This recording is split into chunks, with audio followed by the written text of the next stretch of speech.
azab Surah Al-Jannah. Jadi untuk malam ini saya pada muka 75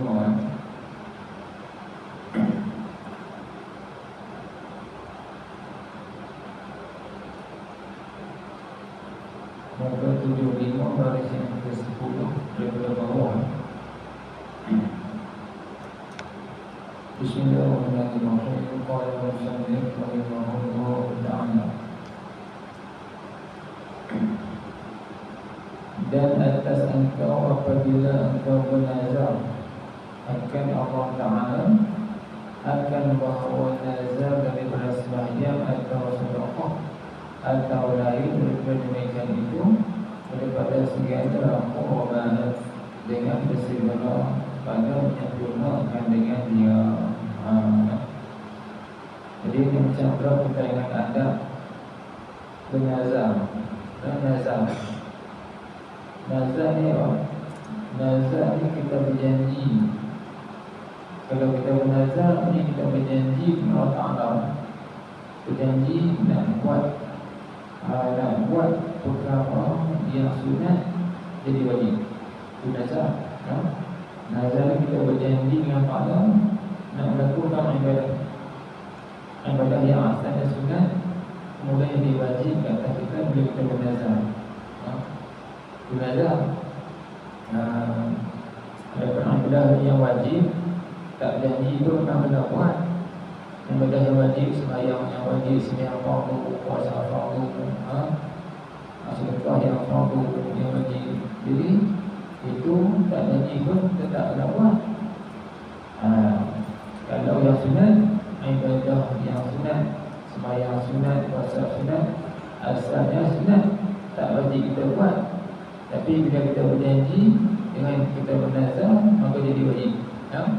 Bernazar, kita berjanji dengan Allah nak buat perkara yang sunat tersebut jadi wajib. Jadi bila kita berjanji tu ada dua jenis nazar ni. Kalau kita tengok kita fiqh ada dua pembahagian nazar, dua jenis, dua kelakuan. Pertama dipanggil nazar lajaz. Nazar lajaz ataupun nazar uruf. Lajaz ataupun uruf. Lam jim alif jim. Lajaz lajadin. Lam jim alif jim. Jim alif lajaz lajadin. Betul uruf. Uruf bot ba uruf. Nazar sebab maaf. Yang kedua nazar tabarruk. Tabarruk. Apa? Nazar berbuat baik. Maka dua-dua itu wajib kita kena buat. Kalau kita bernazar, sama ada nazar yang jenis lajaz ataupun jenis tabarruk. Bila kita bernazar, kita kena buat. Wajib. Apa tu nazar? Apa nama lajaz? Nazar ataupun nazar lajaz ni, ataupun nazar uruf ni, nazar sebab marah. Marah. Contoh macam mana? Bernazar. Bernazar ada lafaz dah. Rukun nazar. Rukun nazar. Kena ingat rukun nazar ni kalau cukup rukun bukan jadi nazar. Kalau tak cukup rukun tak nama nazar. Yang pertama kena berlafaz. Lafaz sirah. Sirah nazar, lafaz nazar. Lafaz yang menunjuk kata sungguh. Lillahi alayya. Lillahi alayya. Lafaz dia. Yang kedua kena ada rukun yang kedua, kena ada perkara yang dinazar tu. Perkara tu kena mula perkara sunat atau perkara yang fardu. Sembahyang lillahi alayya, aku nak sembahyang ni. Lillahi alayya, aku nak puasa. Yang ketiga kena ada orang yang bernazar, orang yang bernazar. Sebab dia orang Islam, dan dia sukarela, bukan dia dipaksa. Namanya rukun nazar. Apa rukun? Pertama syarah lafaz nazar. Yang kedua kena perkara benda yang dinazar sunat atau fardu. Yang ketiga kena kepada orang yang bernazar. Bila ada 3 rukun ni yang bernazar, jadi orang yang kata perkara tersebut Jadi bila dia bernazar, contoh dia bernazar apa? Dia kata kalau aku kawan dengan dia dia tak mau kawan tu, dia marah, marah sama kawan. Kalau aku kawan dengan dia, lillahi alayya, aku nak sembahyang duha 2 rakaat. Yang pertama, rukun cukup tak? Cukup orang yang berkata. Yang kedua, lafaz nazar, apa? Lillahi alayya. Yang ketiga, perkara yang dinazar, apa dia? Sembahyang sunat duha. Dia kata, kalau aku kawan dengan dia, kita mau kawan dia marah. Itu nazar lajaz. Sebab marah. Kalau aku kawan dengan dia, ataupun kalau aku pergi rumah dia, lillahi alayya, aku puasa, aku nak sembahyang duha. Orang nazar lajaz sebab marah. Kalau aku pergi rumah dia, ataupun kalau aku kawan dengan dia, ataupun kalau aku sembang dengan dia, lillahi alayya, aku nak puasa 2 hari. Yang pertama orang yang berkata.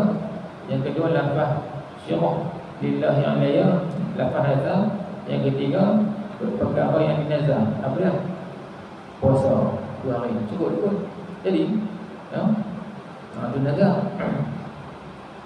Bukan nazar ni bukan niat aku nak sembahyang 2 rakaat esok ni. Kalau gitu bukan kata nanti kalau menang ni nak puasa tu, kata macam tu lah, kita berniat lah hati lah. Tak nak menazar, tak jadi. Dan nazar juga dia terhasil dengan perkara yang sunat ataupun perkara yang wajib. Kalau perkara yang harus tak jadi nazar. Kali sekiranya aku nulis puasa ni, lillahi alayya, aku nak makan nasi kandang 2 pinggan. Jika nak 2 pinggan tu punya harus, bukan wajib makan pun, bukan sunat makan. Jadi dia sangkutkan dengan perkara yang harus, dia makan nasi kandang. Tak jadi wajib makan tu, sebab dia harus. Dia cuma terhasil dengan sebab kita kaitkan sangkut kepada perkara yang sunat saja atau perkara yang wajib. Itu nazar. Yang kedua nazar tadi, nazar apa? Yang pertama nazar lajaz, sebab marah. Jika aku pergi rumah dia, jika aku kawan dengan dia, jika aku baik dengan dia, aku nak puasa seminggu, tu dia marah. Apa nazar lajaz. Yang kedua nazar tabaru,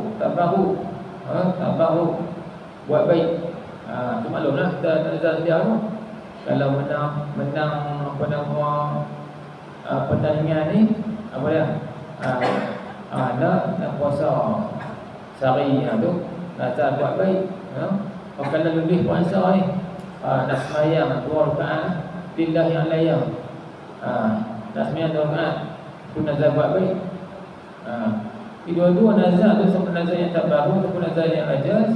Maka bila bernazar wajib kena buat. Wajib kena buat. Dan kalau melanggar nazar tu kena bayar kafarah. Kafarah nazar. Akan datang sebut perkara. Dia bicara kita fiqh.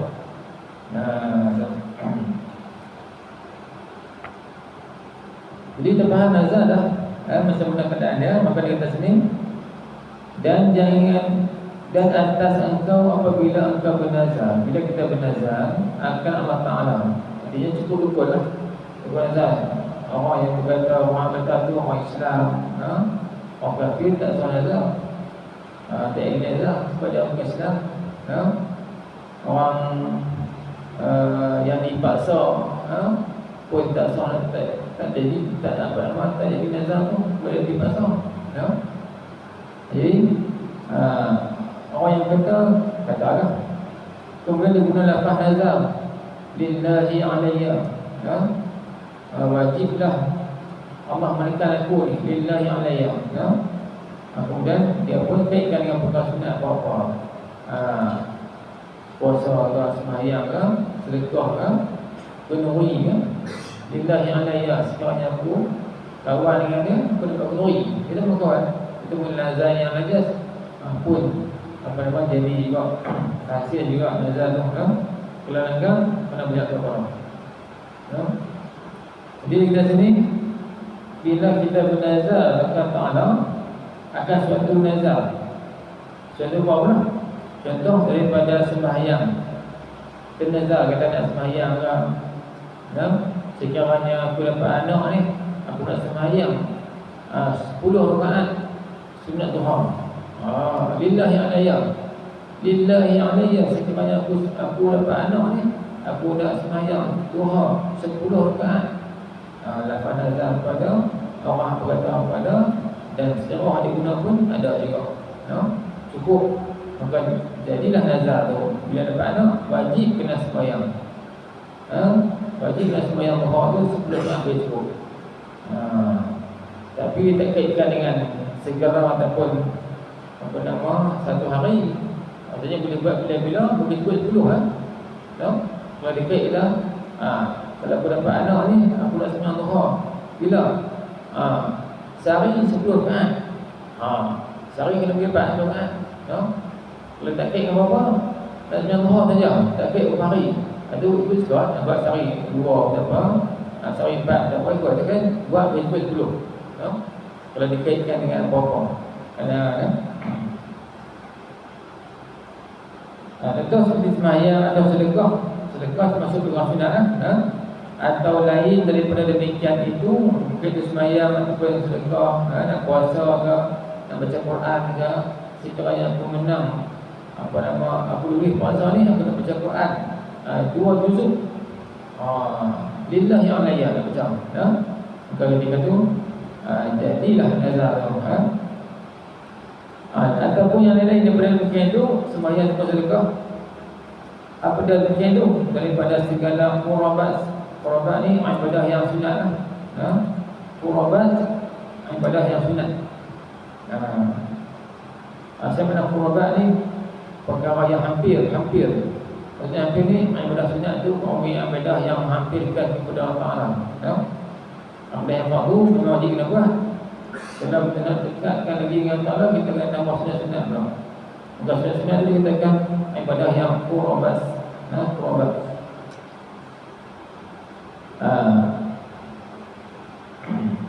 Jadi kita nazar, berjanji dengan Allah nak buat perkara tersebut, maka dengan bersegera, kena segera, ya. Kena nazar nak sembahyang ke, nazar nak sedekah ke, nazar nak puasa ke, maka adabnya kita kena segera. Walaupun kita tak tentukan masa pun, kita kena sembahyang, ya. Sekiranya aku dapat anak ni, lillahi alayya, aku nak sembahyang duha. Tak tentu pun hari apa, pukul apa, tak tentu. Maka tu boleh buat bila masa, kita kan buat, kena buat, ya. Lepas kewajipan lah sembahyang duha. Tapi yang awalnya kita segera buat, ya, segera buat. Jika ada ketika mana kita bernazar, kita kena segera. Apa kita segera tunaikan nazar tersebut, ya. Dengan bersegera pada menyempurnakan dengan dia nazar tu. Dan jangan engkau beribadah akan membanyak daripada nazar. Jangan pula kita selalu beramai dengan nazar ni, ya. Semua pun kita mampu nak buat, kita mampu nak bernazar, kita bernazar nak memenuhi ke, nazar nak baca Quran ke, nazar nak sembahyang ke, kita mampu buat, boleh buat. Tapi dengan beramai sangat, ya. Dengan beramai sangat. Sebab apa?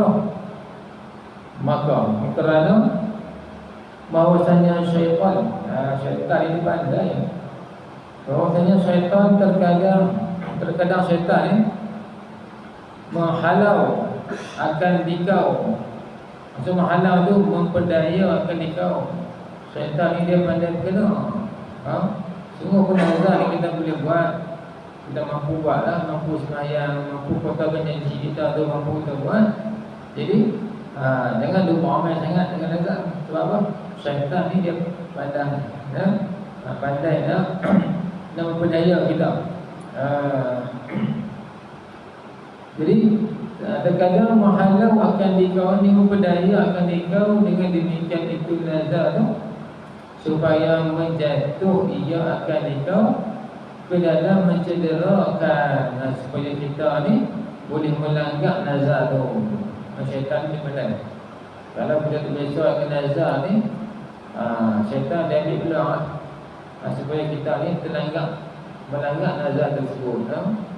Bila langgar nazar, maka kena bayar kafarah. Kalau kafarah pun tak bayar, berdosa pula lah. Asalnya perkara sunat, bila langgar dia jadi berdosa. Sunat asalnya tak buat pun tak apa. Bila bernazar jadi wajib, kemudian langgar tak buat dia, jadi berdosa pula. Aku jangan beramal dengan nazar sangat.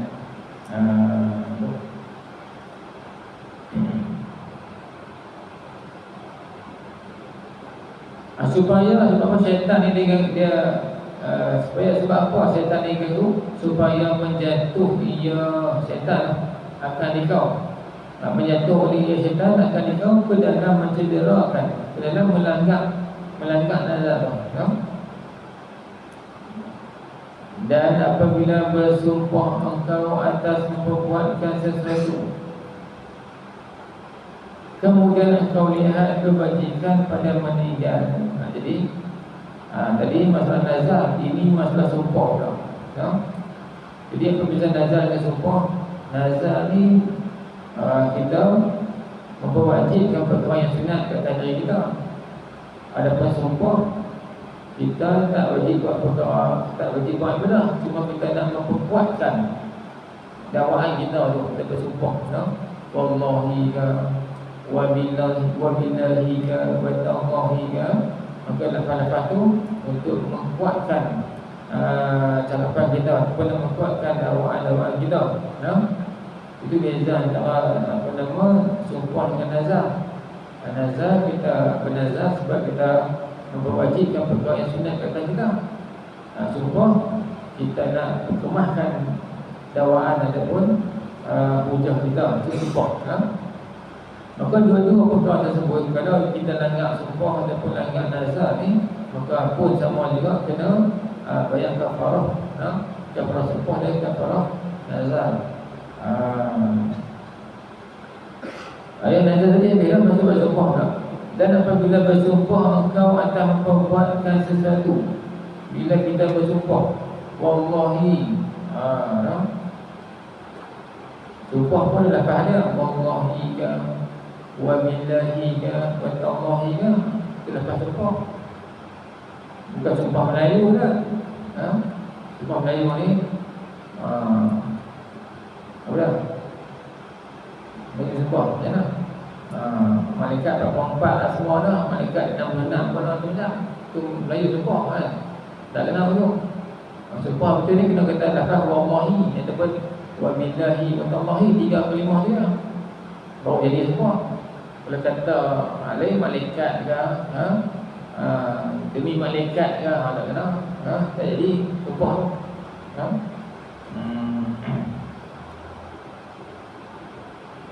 Jadi bila bersumpah, kemudian engkau lihat kebajikan. Ni ada kebajikan pada meninggal. Kalau tengok ada kebajikan pada meninggalkan sumpah tu. Kalau kita ikut sumpah tadi, jadi buruk pula lah. Kalau tinggal jadi baik pula. Contoh, kita bersumpah apa? Bersumpah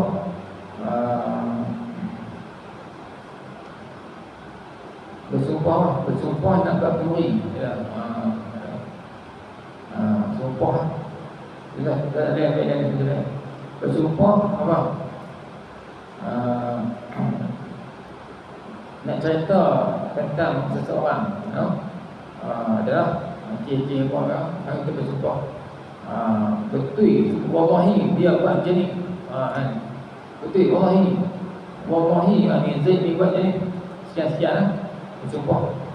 Kemudian kita tengok kalau kita langgar sumpah ni, elok balik ni. Kalau kita cerita kat orang lain tentang Zaid tu, dia tengok mudarat dia, bahaya pula. Jadi sumpah dah, wallahi aku nak cerita lah kat Zaid ni, dia buat jadi macam ni. Sumpah dah nak cerita tentang Zaid ni. Tiba-tiba kita fikirkan, Zaid ni kita cerita lagi, kesian kat dia pula, malu dia. Dia nak langgar sumpah lah.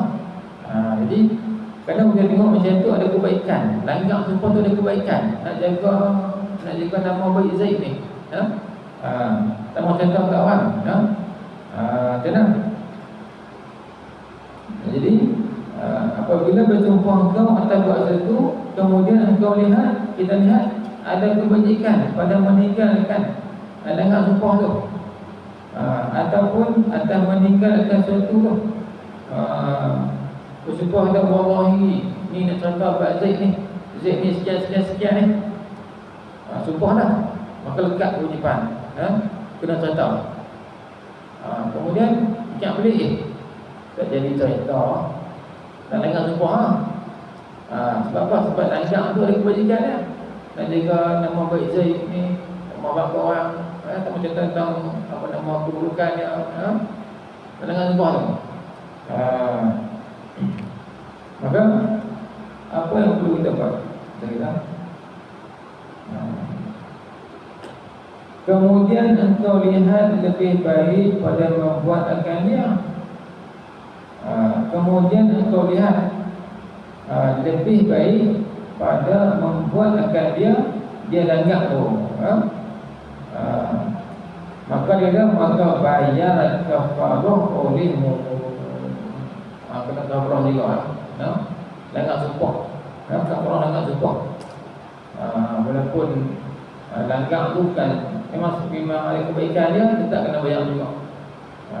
Kan ada langgar sumpah, ada kebaikan tak perlu bayar. Kalau ada kebaikan kena bayar dah.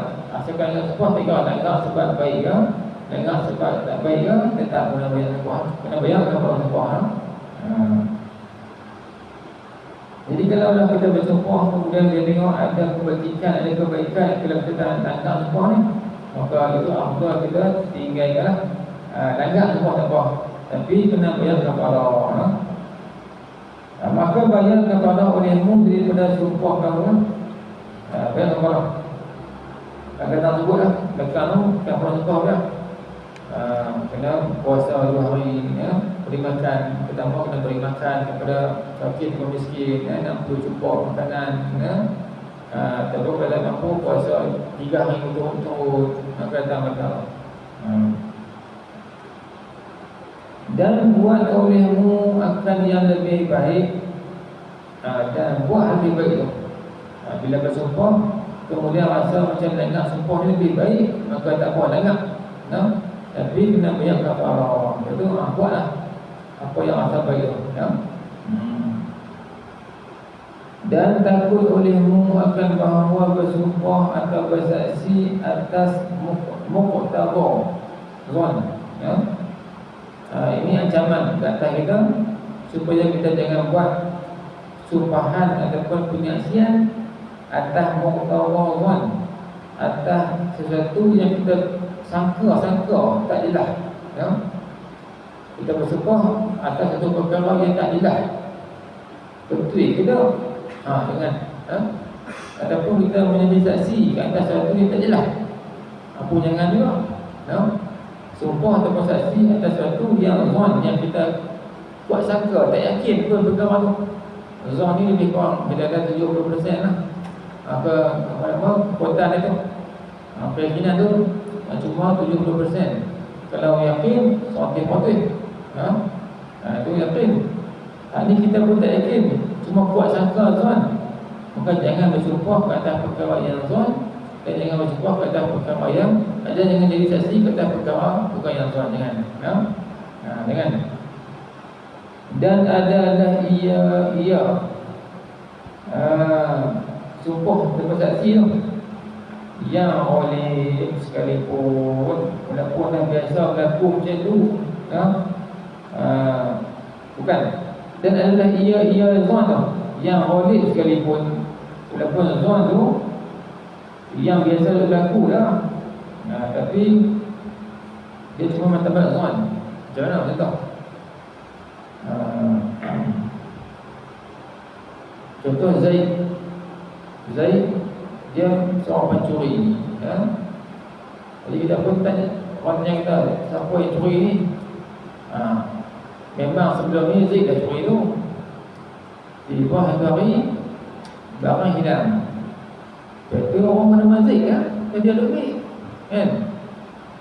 Sedangkan waktu kita buat pengakuan Zaid tu, kita tak tahu pun. Kita cuma buat sangka ya. Sebelum ni Zaid ambil, kita nampak dia ambil, yakin. Kita pun sumpah tahu, wallahi Zaid ambil. Apa saya saksi Zaid ambil, saya nampak barang tu. Tu boleh saksi kat atas perkara yang yakin. Nampak betul Zaid ambil. Ataupun bila bersumpah kat atas perkara yang betul Zaid memang ambil, kita nampak. Satu hari barang hilang, tak tahu siapa ambil. Kita pun siapa ni? Zaid tak ada orang lain kan? Sedangkan tak nampak pun hari tu. Mana? Maka tak boleh. Bila buat perkara tu memang biasa berlaku dah. Memang Zaid ambil. Janganlah jadi saksi kat atas perkara yang tak jelas. Ataupun kita sumpah atas perkara yang tak jelas. Jangan. Bagi jelas. Kita yakin betul, boleh bersumpah ataupun jadi saksi kat atas perkara tersebut. Walaupun dah boleh, kebiasaannya berlaku macam tu lah. Memang Zaid dah ambil dari orang lain lah. Tapi kita itu dia sebab apa? Sebab kita tak nampak, tak yakin kan? Tak yakin kita nampak betul. Orang boleh sumpah atas perkara tadi. Ataupun disaksi kita perkara yang yakin kan? Dan adalah ia zon tu yang boleh, walaupun yang macam berlaku boleh, biasanya berlaku macam tu.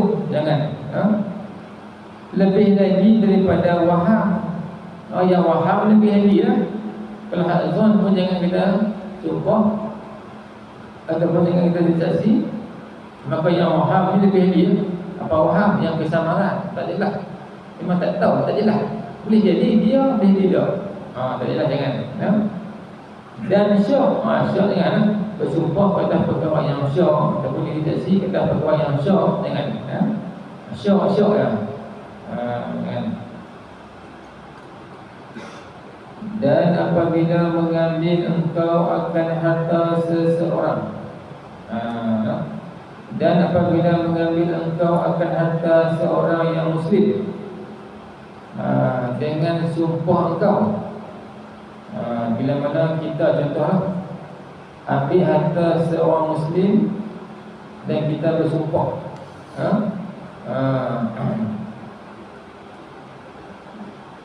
kita bersumpah kata kita ambil harta tu. Macam mana? Bermula yang wajib atas engkau, kembali akan yang engkau ambil akan dia. Jadi kalau lah ini masalah ni. Kalau seseorang tu dia bersumpah ambil harta seorang muslim, dia sumpah apa? Sumpah kata dia tak ambil. Tapi memang dia ambil pun. Dia kata wallahi tak ambil lah. Tapi dia ambil dah, cuma tak mengaku. Contoh. Jadi maka yang afdalnya dia kata maka bermula yang wajib, bukan Allah wajib, yang wajib yang mesti atas engkau yang ambil harta tu, kembali akan yang engkau ambil akan dia, kena bagi balik. Seseorang dia bersumpah kata dia tak ambil harta seorang muslim, wallahi dia kata wallahi aku tak ambil, sedangkan memang dia ambil pun. Maka yang wajibnya kena buat macam mana?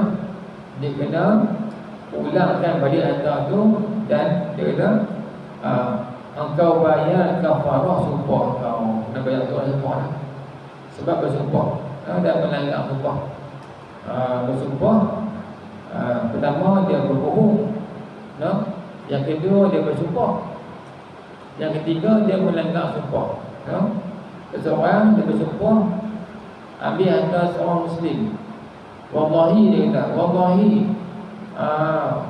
harta Zaid ni aku tak ambil, sedangkan dia ambil. Maka yang wajibnya dia kena pulangkan balik harta tu Pertama, dia berdosa sebab dia bohong. Yang kedua dia bersumpah. Yang ketiga, dia kena wajib, dia kena langgar sumpah tu. Pulangkan balik harta tu dan kena bayar kafarah sumpah. Bagi orang yang bersumpah ambil harta orang Muslim, harta orang Islam. Sebab apa? Harta orang Islam, orang kafir tak kena lah. Orang kafir tak kena. Ambil harta orang kafir tak kena. Tak perlu pulangkan balik. Sebab orang kafir ni tidak ada nilai dalam Islam. Islam tak melainkan kafir yang zimmi, atau kafir harbi tidak ada nilai. Jadi kalau kita ambil pun tak dosa. Tapi kesalahan undang-undang boleh menegak pula Islam.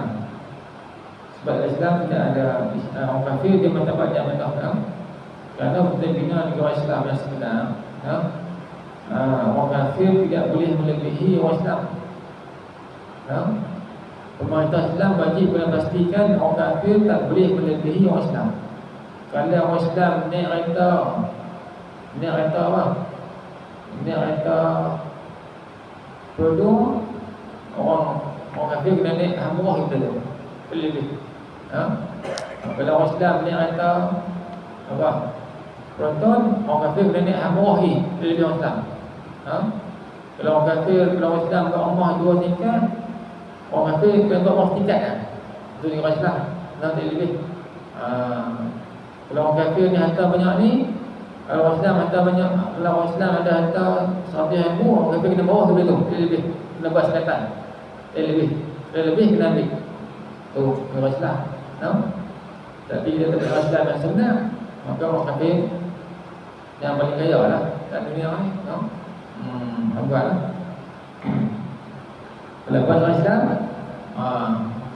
Amerika ala buah ni lah. Mereka ala bahiran. Ala bahiran tengok Malaysia buat negara Islam. Buat hudu, nasional hukum Islam. Bom malam ni lah Malaysia pula. Dia orang barat tak boleh tengok orang Islam lebih. Kalau hukum Islam memang Islam kena lebih lah. Seperti yang disebut al-Islamu ya'lu wala yu'la alaih. Islam lebih tinggi. Tidak ada perkara yang boleh melebihi Islam. Islam lebih tinggi kali.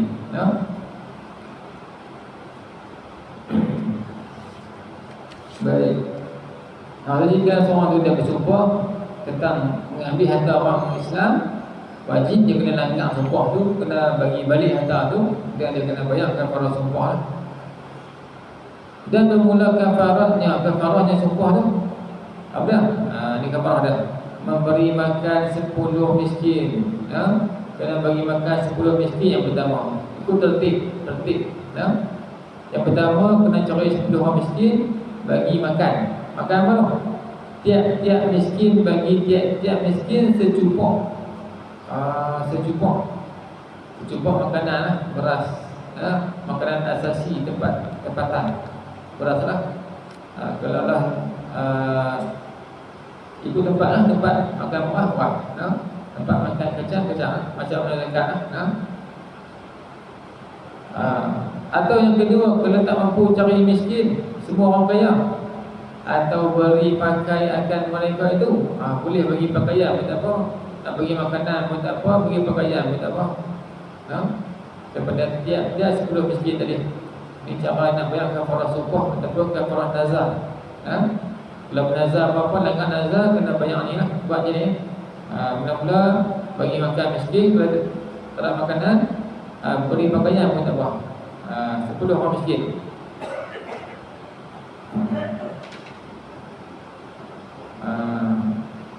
Ataupun memerdeka seorang sahaya, memerdekakan hamba. Kalau ada hamba yang pertama, ini martabat pertama. Yang kedua, maka jika tiada engkau dapat akan yang tadi, tak dapat nak bagi makan miskin, tak ada, pakaian pun tak ada, makanan pun tak ada, hamba pun tak ada, Ikut mazhab kedua, maka puasa 3 hari, puasa 3 hari betul-betul. Ni kafarah nazar, ada pun kafarah sepuh. Ada pun kafarah jima' Ramadan tu lain pula. Lain pula. Maka puasa 3 hari. Dan jauhkan olehmu akan diri kamu dan sumpah yang fajirah, sumpah yang jahat. Kena jagalah daripada bersumpah perkara yang jahat. Jadi ingat tadi kafarah nazar tadi. Yang pertama, bagi makan miskin. Kalau tak ada makanan, bagi pakaian pun tak apa. Adapun yang kedua, memerdekakan hamba. Kalau ada, kalau tak ada hamba, puasa 3 hari berturut-turut. Itu kafarah nazar.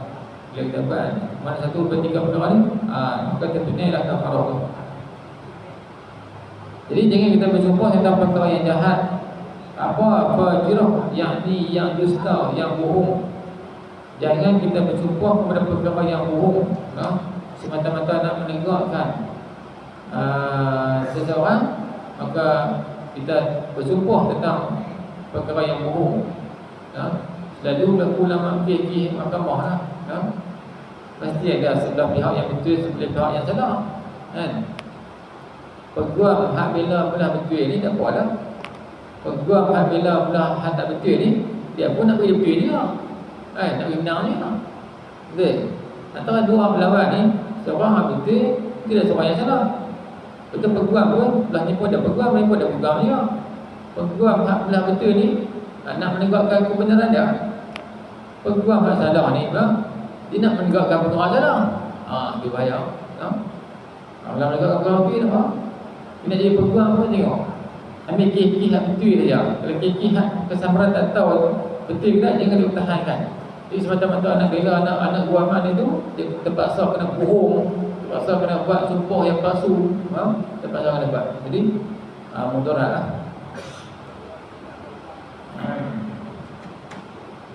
Jadi janganlah sumpah yang fajirah, yang jahat ataupun yang dusta.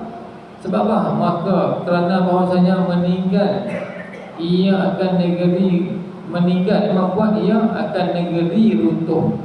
Dia akan membuatkan binasa negara. Orang yang bersumpah tentang perkara yang dusta ni, lama kelamaan dia akan menyebabkan negara dia binasa, negara dia akan jadi runtuh, rosak negara. Yang puncak dah. Dan memasukkan apunya ke dalam neraka jahanam. Bersumpah tentang perkara yang salah ni akan menjadi penyebab seorang tu masuk ke dalam neraka jahanam. Neraka jahanam. Nama neraka ni neraka jahanam. Berdusta, bohong, perkara yang bersumpah perkara yang bohong. Dan takut olehmu sehingga takut. Takut suruh ni. Dan takut olehmu sehingga takut. Kena takut suruh. Apa? Daripada saksi dusta pun sama juga menjadi saksi perkara yang salah. Saksi tentang salah, perkara yang salah jangan. Kena takut, jangan buat. Orang bayar macam mana pun jangan. Kadang-kadang jadi peguam tu salah. Jadi lawyer ni, nak kena tahanlah anak buah ni, anak buah ni. Terima bayaran, kena bohong, nak bagi cerita, kena buat lah. Kalau yang nak bagi benar pula salah ni. Jadi neraka jahanam. Tempat-tempat yang buat itu neraka jahanam.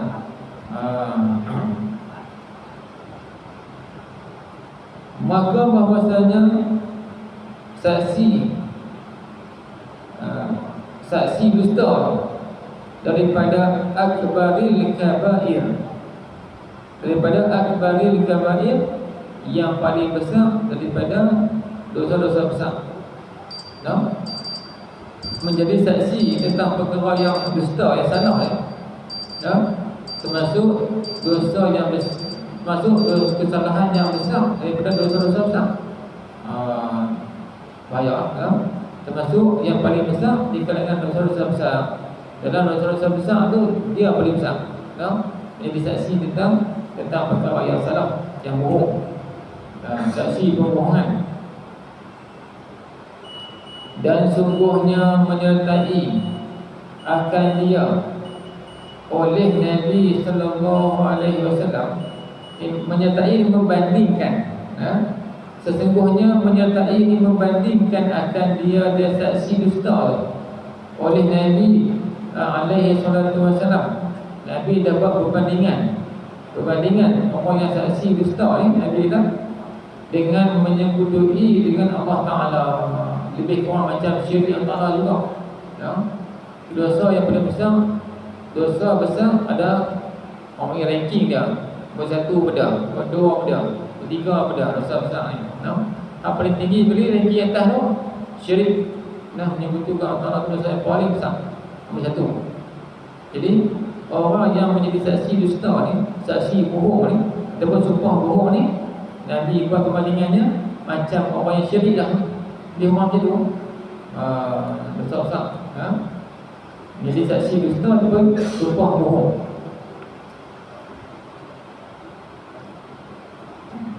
Dan apabila adalah menyembunyikan saksi dusta, dan apabila adalah menyembunyikan saksi dosa besar, artinya menyembunyikan kebenaran tu dosa besar. Apabila adalah menyembunyikan saksi, ini diam, tak mau jadi saksi, itu dosa besar.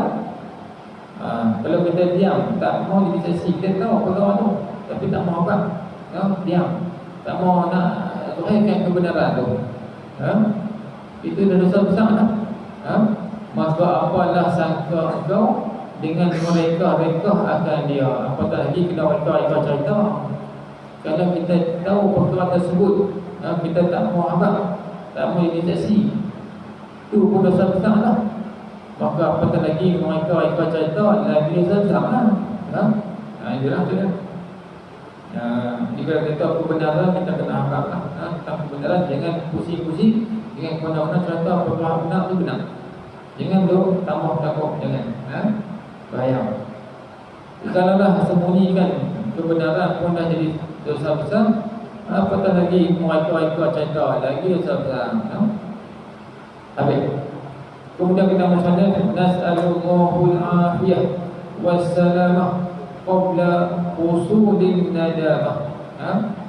Nas'alullah, kami dia berdoa, kita minta akan Allah, kita minta akan Allah al-afiyah, akan afiat, kesihatan, keselamatan, wassalamah, dan keselamatan. Afiyah itu kesihatan, salamah, selamat. Minta doa ni qabla husulin nadamah, sebelum hasil berlaku, hasil ataupun berlaku nadamah, penyesalan. Sebelum berlaku penyesalan di akhirat, sebelum menyesal di akhirat tu, biar kita menyesal di dunia yang lebih baik.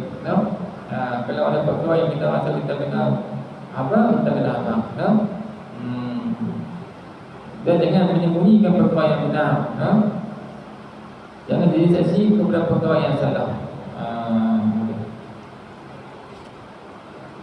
Wallahu a'lam. Spesial je lah. Dan atas engkau dengan warok, dan bincang pula tentang sifat warok. Apa tu warok? Tentang sifat para ulama. Warok ni sifat yang berkisar di sekitar ulama-ulama. Jangan sangatlah nak berkisar di sekitar orang awam ni. Artinya kena ada ilmu lah. Nak beramal kena ada ilmu. Walaupun dia perkara tersebut bukan termasuk ibadah yang wajib, tetapi nak buat dia kena ada ilmu lah. Pertama macam berkaitan dengan sifat warok. Wallahu a'lam.